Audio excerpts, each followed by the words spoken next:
El bruxismo. El bruxismo es el acto compulsivo de apretar o rechinar los dientes sin ningún interés funcional.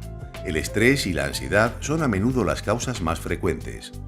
Se calcula que el 80% de la población ha tenido algún episodio bruxista a lo largo de su vida, incluyendo adultos, adolescentes y niños. Y es una conducta muy nociva para los dientes, el periodonto y los músculos de la boca. Existen dos tipos de movimientos bruxistas: el apretamiento y el rechinamiento, siendo este último el más dañino.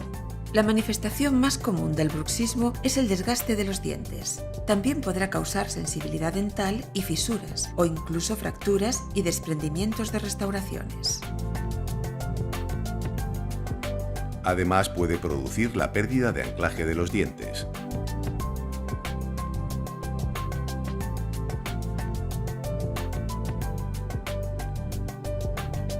El bruxismo produce un exceso de ejercicio que va a repercutir en los músculos masticatorios y en las articulaciones de la mandíbula, provocando dolor y chasquidos. Incluso puede aparecer dolor de oído, dolores de cabeza y otros problemas graves.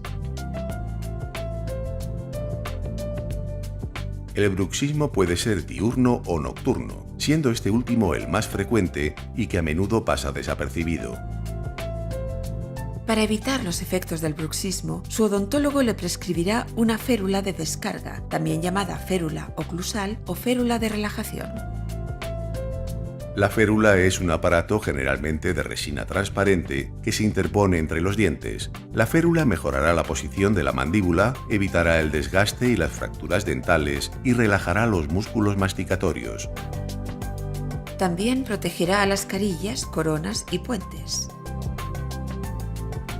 Sin duda, la férula es el tratamiento dental más conveniente ante el bruxismo, ya que ofrece excelentes resultados a medio y largo plazo.